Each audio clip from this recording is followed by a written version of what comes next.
Aldous Huxley, the author of A Brave New World, he said in an interview back in 1958 that the social engineers of the future, they will figure out a way to enslave us by tricking us and conditioning all of us into thinking that we are actually free. This was also well thought out and researched by the father of propaganda, Edward Bernays, who in his 1928 book, Propaganda, Bernays wrote, "If we understand the mechanisms and motives of the group mind, it is now possible to control and regiment the masses according to our will without them knowing it." He called it the engineering of consent and proposed that those who manipulate this unseen mechanism of society constitute an invisible government, which is the true ruling power of our country. That's right. So are we living in an Orwellian nightmare that was prophesied by the likes of George Orwell, Aldous Huxley, and Edward Bernays? Well, I did some research and I put together some video clips that shows how the globalist mind control has been present in our everyday lives, our entire lives, because the future is now. You're listening to The Alex Jones Show. We're live on the second day of September. If you want to preserve your power indefinitely, you have to get the consent of the ruled. And this they will do partly by drugs, as I foresaw in Brave New World, partly by these new techniques of propaganda. They will do it by bypassing the sort of rational side of man and appealing to his subconscious and his deeper emotions and his physiology even, and so making him actually love his slavery. I mean, I think this is the danger, that actually people may be in some ways happy under the new regime, but they will be happy in situations where they oughtn't to be happy. This is The Big Picture, an official television report to the nation from the United States Army. Yes, in modern warfare, our military leaders are finding that words and ideas are highly effective weapons. Here, recruits with specialized backgrounds were taught the nature, methods, and techniques of propaganda and its dissemination. Radio presents these facts in any number of ways. Perhaps its most rewarding form of expression is news. For news is ready-made propaganda, and to an enemy denied access to outside information, it's as welcome as food and water. Radio's principal advantage is that it can reach remote areas and reach them quickly. So that one program can be repeated and thereby reach a larger audience, it is often recorded on discs or on tape. The same show can be rebroadcast at convenient times in different areas. Unfortunately, you've grown up hearing voices that incessantly warn of government as nothing more than some separate, sinister entity that's at the root of all our problems. They'll warn that tyranny is always lurking just around the corner.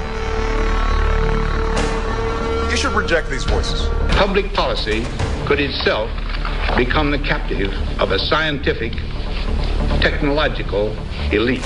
My team and my specialties, information operations and the psychological arm of things, we are trained to deceive if we have to. If you found out that your public affairs team that was showing you around actually had just completed a 40-hour course in psychological operations and was trained in psyops and in military deception, you start to question, hey, is that an appropriate use of that resource? You shouldn't trust me. In fact, by my actually participating in that, I will taint the news. They took the babies out of the incubators.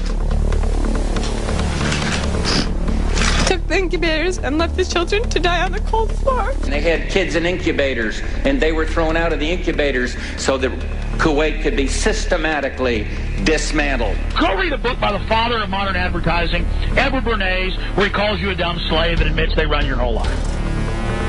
I've read both his major books. One of them's called Propaganda. Edward Bernays.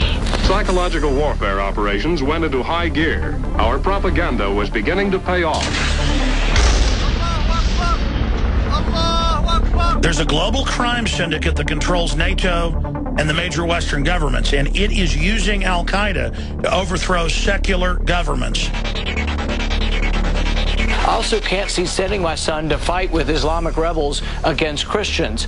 I also can't see my son going to fight on the same side as Al-Qaeda. The people we are fighting today, we funded 20 years ago. It was almost as if it were a planned implosion. It just pancaked. Well, pancaking almost like a precision implosion. Everybody get away from the tower. You gotta know the tower that just came down 1013. Where exactly are you, King?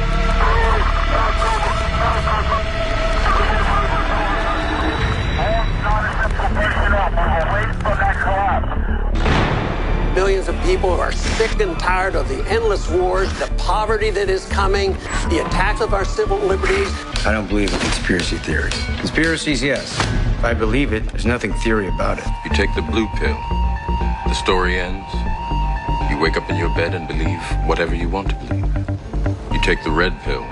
You stay in Wonderland. And I show you how deep the rabbit hole goes. Meantime, there are questions multiplying today about the mysterious death of award-winning journalist Michael Hastings. We are also requesting that your team of advisors include a senior officer who is thoroughly experienced in psychological operations.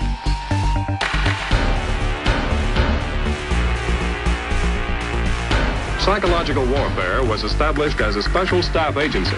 This move had far-reaching results. You consider yourself a mark? Well, I would very definitely say that I am a mark. That is correct. This American citizen, Obama, depends on your next decision.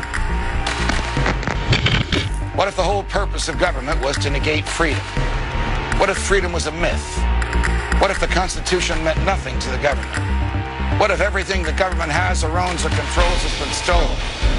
Is what we're doing here, and let's not kid about it. We're building a domestic army and we're shrinking the military because the government is afraid of its own citizens. This is what we have to look forward to all over the place. Look how quick, within a matter of days, they were able to go into a martial law status here in Ferguson. They had this entire bridge, this road blocked off. You are the parking lot.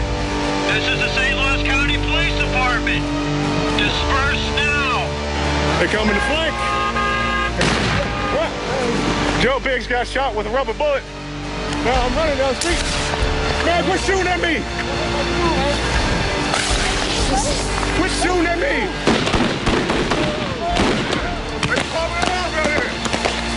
I'm here to warn people. You keep telling me to shut up. This isn't a game. The answer to 1984 is 1776.